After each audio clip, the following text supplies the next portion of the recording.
akan kita ulangi. Untuk apa kita ulangi? Supaya kita bisa menggambar.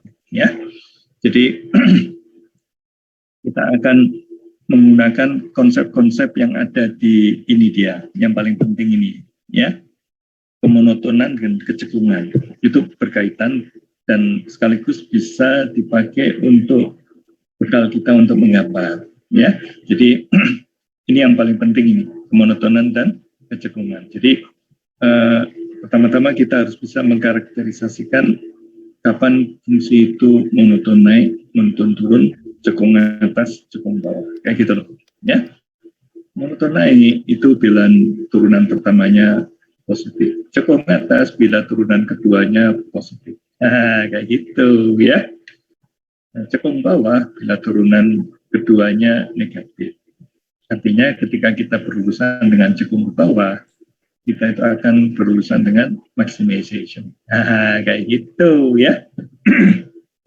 Jadi kalau kamu ingin ini aku nggak tahu nih, saya itu akan memaksimumkan atau meminimumkan, ya kamu lihat aja.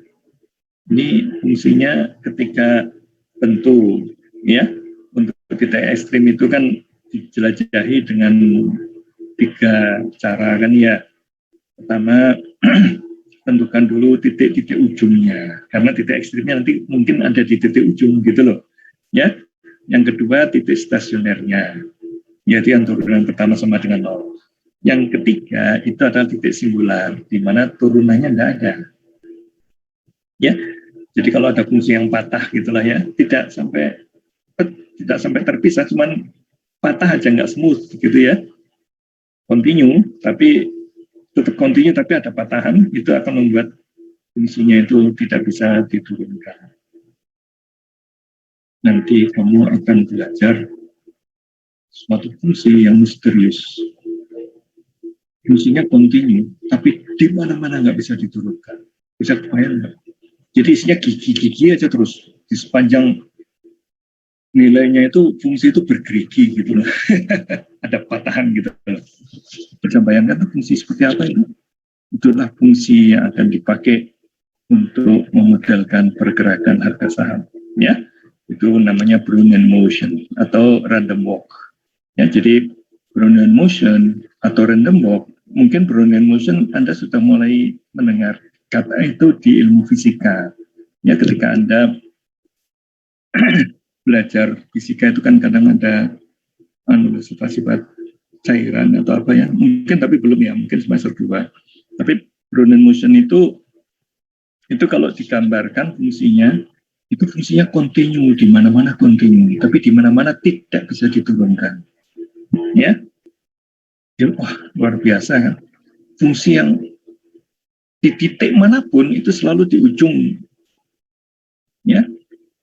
Entah titiknya itu sesempit apapun jaraknya dari titik yang lain, semua titik itu ujungnya akan berkesudahan dengan ketemu dengan patahan gitu loh, ketemu dengan runcing, sudut yang runcing fungsinya, ya. Fungsi yang demikian tuh kalau ketemu dengan yang runcing gitu kan turunannya tidak ada, karena yang satu turunannya positif, yang satu negatif, bisa jadi seperti itu, sehingga limit kiri dan limit kanannya nggak ada. Kalau limit kiri limit kanannya nggak ada, maka turunannya nggak ada, ya. Syarat untuk turunan itu kan ada limitnya kan, definisi dari turunan kan dari limit, ya. Jadi kamu lihat, ini limitnya positif, ini limitnya negatif, ya pasti turunannya nggak ada. Karena itulah di titik-titik yang ada patahan-patahannya itu selalu di sebelah kiri dan sebelah kanan itu berubah ininya, berubah turunan pertamanya itu dengan drastis. Dari kiri kita dapatkan slope-nya positif misalkan, dari kanan kita mendapatkan slope-nya negatif. Nah, itu membuat turunannya nggak ada udah, ya. Kalau turunannya nggak ada, ya artinya fungsi itu singular gitu kan ya, di titik itu. Nah, tapi ini di setiap titik fungsi itu singular. Itulah dia random walk, ya. Random walk atau Brownian motion, ya. Jadi Brownian motion itu suatu fungsi, ya. Brownian motion itu kita nanti nyebutnya si proses stokastik ya. Itu yang akan dipakai untuk memodelkan pergerakan harga saham ya. Tapi kalau kamu ngerti bahwa pergerakan harga saham itu seperti itu, nanti ketika kamu memodelkan pergerakan harga saham dengan deep learning, maka kamu akan ngerti dulu, oh sifat saham itu kan begini. Deep learning saya harusnya begini dong. Nah, kayak gitu ya. Artinya kita punya pengetahuan sebelumnya tentang pergerakan harga saham, makanya ketika kita menghadapi pergerakan harga saham mau dimodelkan dengan machine learning atau dengan deep learning, maka kita sudah punya ilmu sebelumnya. Seperti itu ya. Jadi nanti ketika Anda belajar matematika keuangan, saya mengajarkan matematika keuangan ya. Itu saya ajarkan suatu proses yang menghasilkan fungsi kontinu tapi di mana-mana tidak bisa diturunkan. Itulah Brownian motion. Ya, dan itu cocok dipakai untuk memodelkan harga saham. Jadi harga saham itu dimodelkannya dengan Brownian motion. Oke. Seperti itu kira-kira ya. Jadi kita sudah belajar maksimum dan minimum ya di 3.1 ini. Ini juga akan bermanfaat untuk menggambar ya. Kita belajar kemonotonan dan kecekungan. Ini juga bermanfaat untuk menggambar. Jadi ketika kita menggambar itu kita segala ilmu yang sudah kita pelajari kita kumpulkan ya. Jadi kalau Anda bisa 3.5 ya, kalau Anda bisa 3.5 itu artinya apa? Artinya Anda tahu fungsi naik, fungsi turun, kemonotonan, ya. Kalau fungsi dari naik kemudian turun di suatu titik, dari sebelah kiri saya naik, sebelah kanan saya turun, maka saya mencapai maksimum, ya. Tapi kalau dari turun kemudian saya naik, saya mencapai titik minimum. Nah, jadi maksimum dan minimum itu paling bagus dikarakterisasikan dengan kemonotonan, ya. Paling bagus dengan turunan pertama. Jangan tergesa-gesa pakai turunan kedua, ya. Dari turunan pertama aja kamu sudah akan tahu nantinya bahwa fungsi itu pertama ada atau tidak kandidat untuk maksimum minimum. Yang kedua, kamu bisa menggali informasinya itu di titik-titik di mana yang stasioner itu kamu ingin lihat apakah ada perubahan tanda atau tidak. Ya, perubahan tanda turunan pertama. Dari sebelah kiri turunan pertamanya positif atau negatif, dari sebelah kanan turunannya positif atau negatif, itu akan menentukan saya itu lagi berada di proses yang menuju ke maximization atau ke minimization. Seperti itu, ya. Nah, nantinya memang akan ada konsep kecekungan. Ya, kecekungan itu tuntutan yang lebih tinggi lagi daripada tuntutan turunan pertama. Ya, karena itu harus hati-hati lagi kalau mau pakai turunan kedua, ya, pakai kecekungan.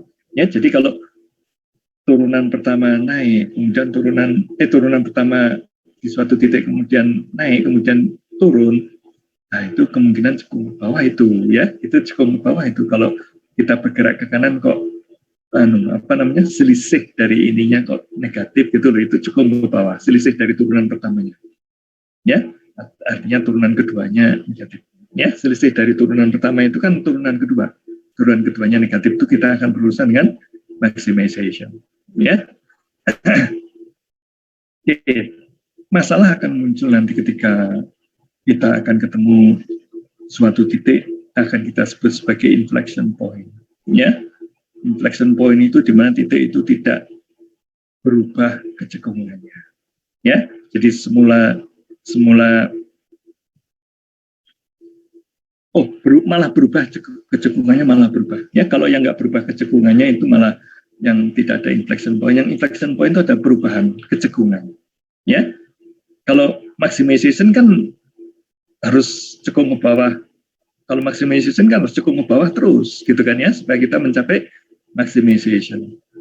Ya, atau dengan bahasa yang lebih elegan fungsinya concave, bahasa Inggrisnya. Ya, sedangkan kalau yang minimization kan kita ingin cekung ke atas, ya, cekung ke atas.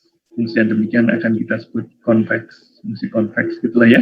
Jadi kalau urusan maximization fungsinya concave, sedangkan kalau untuk minimization kita pakai convex. Nanti kalau belajar deep learning atau machine learning, mungkin kamu akan ketemu dengan istilah convex optimization. Ya, jadi convex optimization itu katakanlah kita itu lagi mencari titik-titik yang terjamin di situ ada titik minimum, kayak gitu, ya, yang terjamin di situ ada titik minimum, ya. Nah, tentu kalau kita lagi proses mencari titik minimum itu sama aja dengan kita mencari titik maksimum, kan fungsinya aja dinegatifkan, nanti kan kamu berubah menjadi maximization, ya, seperti itu. Jadi masalahnya convex maximization, tapi permasalahanmu yang ada di tamu kok ini convex optimization, tapi kok fungsi yang mau mencari profit itu fungsi maximization, ya dinegatifkan aja, ya, dinegatifkan kan nanti jadi minimization, seperti itu, ya. Jadi kamu lihat ya, betapa kalkulus itu membawa bekal yang akan membuka ilmu pengetahuan yang lain-lainnya, ya. Jadi Anda belajar maximization, belajar minimization, belajar monotonicity, belajar concavity, kecekungan, belajar menggambar grafik, itu semua bukan basa-basi, ya. Itu semua alat-alat yang untuk Anda menerobos masuk ke ilmu pengetahuan yang lain, ya, seperti itu. Karena nanti kamu, entah itu kamu perbankan atau keuangan atau ke ekonomi atau ke apa, ya, ke industri, ke teknik, ke apa, itu kamu akan ketemu lagi dengan maximization, ketemu lagi dengan hal-hal yang kamu pelajari ketika tingkat 1. Karena itu tingkat 1 itu harus diajarkannya dengan betul-betul yang bagus supaya kamu punya bekal untuk masuk ke ilmu pengetahuan yang lain, yang baru, ya. Oke, kita akan ulangi lagi lah ya, maximization, kemonotonan, kemudian setelah itu kita akan cepat-cepat masuk ke cara menggambar grafiknya, itu sambil lalu lah ya, sambil kita membahas kecekungan, sampai itu gambarnya begini. Nanti kamu cari, ada nggak satu soal yang mencakup semuanya? Ya tentu aja ada, ya. Kamu cari aja di buku-buku, kamu cari, coba nanti kamu jelajahi semua maximization-nya, kamu cari minimization-nya, kamu cari kemonotonnya, kamu cari kecekungannya, kamu cari ekstrim mendatar, ekstrim tegak, ekstrim miring, segala macam, ya. Oke, itu semua alat untuk membantu menggambar, ya. Menggambar untuk apa sih menggambar itu salah satu aplikasi dari apa yang sudah kamu pelajari. Jadi jangan dianggap sepele, ya. Jangan dianggap sepele, nanti ini kamu akan menggunakan ilmu-ilmu yang dasar ini untuk kebutuhan yang lebih lanjut. Oke. Sekarang kita akan maximization, ya. Anda sudah tahu definisi maximization dan minimization, ya. Kemudian ada istilah nilai ekstrim, gitulah ya. Ini maximization dan minimization ini pakai bahasa Inggris, ini berarti kalau yang bahasa Inggris itu most of the time saya ambil dari bukunya Purcell. Jadi kamu nggak usah khawatir di